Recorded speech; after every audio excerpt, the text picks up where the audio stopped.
지난번 2024 수시 대학별 변경사항에 댓글로 건동원까지 해줬어야지 2등급 수험생들의 로망인데 라는 댓글이 있었어요. 그리고 최근 저희 궁금하죠 인터뷰 영상도 보니까 건국대 조회수가 제일 잘 나왔더라고요. 그래서 내가 잘못했구나 라는 생각이 들어서 준비했습니다. 건동홍 그리고 숙명여대 수시 어떻게 뽑나. 원래는 이전 영상처럼 변경사항 위주로 말씀을 드리려고 했는데요, 이 대학들은 수시에 있어서 변경사항이 많지 않아서 전형별로 설명을 드려보려고 합니다.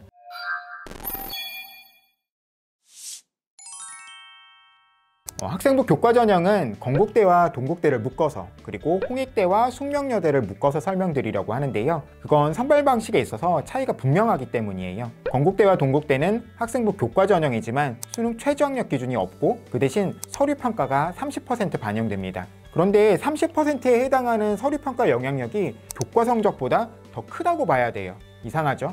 왜냐하면 건국대는 1등급에 10점, 2등급에 9.97점, 3등급에 9.94점을 부여합니다. 큰 차이가 없죠. 동국대는 더 심한데요, 1등급에 10점, 2등급에 9.99점, 3등급에 9.95점을 부여해요. 거기에 동국대는 성적이 좋은 10개 과목만 반영하기 때문에 학생 간 성적 차이가 정말로 작습니다. 그래서 이 대학들은 교과 성적보다 서류 평가가 더 중요한 역할을 하게 되는 거예요. 사실상 서류 전형, 학생부 종합 전형이라고 생각해야 됩니다. 그래서 과거 입결을 보는 게 큰 의미가 없죠. 학종이라고 생각하면서 내 서류 경쟁력이 얼마나 우수할지를 보고 지원해야 될 겁니다.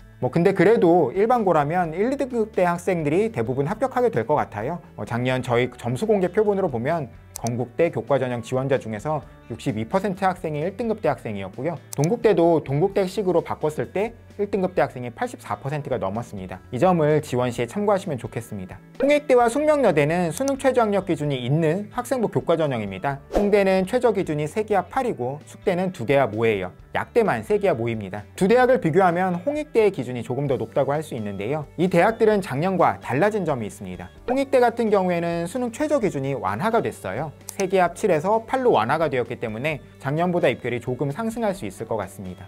숙명여대 변경사항은 진로 선택 과목을 성적이 우수한 3개 과목만 반영하는데요, A를 1등급, B를 2등급, C를 4등급 이렇게 치환해 줬었는데 올해는 A가 1등급인 건 동일하지만 B는 3등급, C는 5등급으로 환산을 해줍니다. 그러니까 그런 학생이 많지는 않겠지만 상위 3개 과목 중에서 B나 C가 있는 학생은 숙명여대에 불리함이 생겼다고 할 수 있어요. 과거 입결은 두 대학 모두 평균 2등급 초반 정도입니다.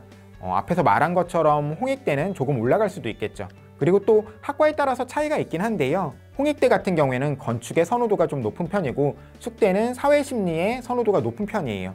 그래서 이 학과들의 입결은 1등급 중반 정도가 되었었습니다. 이 점도 지원 시에 참고하시면 좋을 것 같아요.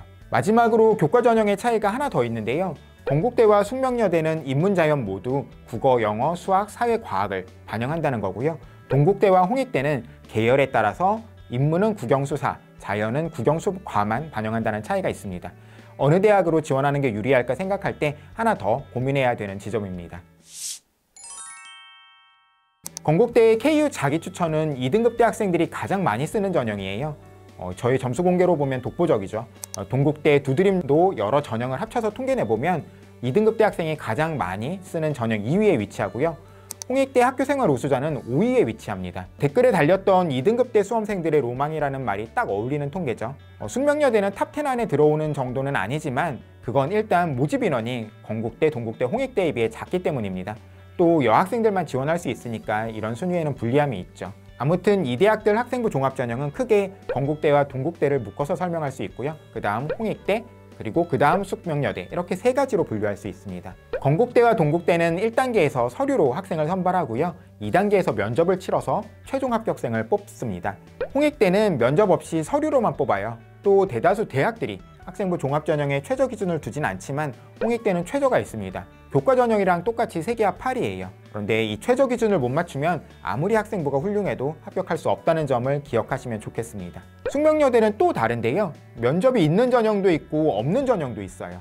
숙명인재 면접형은 말 그대로 면접을 치르는 전형이고, 숙명인재 서류형과 올해 신설된 숙명 디지털 융합인재는 서류로만 선발하는 전형이죠. 그럼 이때 어떤 전형으로 지원하는 게 유리할까 고민이 될 수도 있는데요, 이걸 고민할 필요는 없습니다. 인문계열 학과들과 약학과만 면접형으로 뽑고요, 자연계열 학과들은 서류형으로만 뽑습니다. 또 서류형과 숙명 디지털 융합인재 어떤 전형으로 써야 할지 고민할 필요도 없어요. ICT 융합공학부와 소프트웨어 학부에 속하는 학과들은 디지털 융합 인재로만 뽑고요. 나머지는 서류 영어로만 뽑습니다. 그러니까 이 대학들 사이에서 어느 대학으로 지원하는 게 유리할까 이게 고민될 때에는 면접에 자신이 있는지, 최저를 맞출 수는 있는지 등을 고려하면서 지원 여부를 결정하시면 될 것 같습니다. 논술은 건대만 논술 100%로 선발하고 다른 대학들은 학생부가 일부 반영되어 있는데요. 사실 학생부 성적은 큰 의미가 없습니다. 모든 대학이 다 논술 성적으로 당락이 결정된다고 봐야 돼요. 차이를 찾아보자면 일단 일정에 있는데요. 홍익대는 수능 전에 논술고사를 치르고 다른 대학들은 수능 이후에 논술고사를 치릅니다. 그래서 홍대 경쟁률은 다른 대학들에 비해서는 좀 낮은 편이에요. 거기에 수능 최저를 충족하지 못하는 학생들을 생각하면 실질 경쟁률은 더 낮아지겠죠. 숙명여대도 건국대나 동국대에 비하면 경쟁률이 조금 낮은데요. 이건 여학생만 지원 가능하니까 아무래도 그럴 수밖에 없을 것 같습니다. 건국대와 동국대는 평균 경쟁률이 50대 1 정도 되는데요. 특히 건국대는 학과마다 경쟁률 차이가 큽니다. 작년 경쟁률을 보면 미디어 커뮤니케이션은 93대 1이었는데 부동산학과는 22대 1이었어요. 여기엔 이유가 있는데요. 건대, 경영, 경제, 부동산 이런 학과들은 도표나 자료 해석에 필요한, 그러니까 약간은 수리적인 능력이 더 필요한 논술이 나와요. 그러다 보니까 학생들의 부담이 생겨서 지원이 줄어든 것 같고요. 그래서 이렇게 논술로 합격하기 위해서는 논술 실력이 가장 중요하기는 하지만 일정도 살펴보고 또 대학마다 기출문제를 확인하면서 어떤 식으로 문제가 나오는지 살펴볼 필요가 있습니다. 대학 입학처 홈페이지에 들어가서 선행학습 영향평가 보고서라는 걸 다운받으시면요. 기출문제도 나오고 출제 의도도 나오고 예시 답안 등도 나오니까 꼭 살펴보세요. 자, 이렇게 건국대, 동국대, 숙명여대, 홍익대의 2024학년도 수시 선발 방식에 대해서 살펴봤습니다. 조금이나마 도움이 되셨기를 바라고요. 그럼 다음에 다른 주제로 다시 또 인사드리겠습니다. 감사합니다.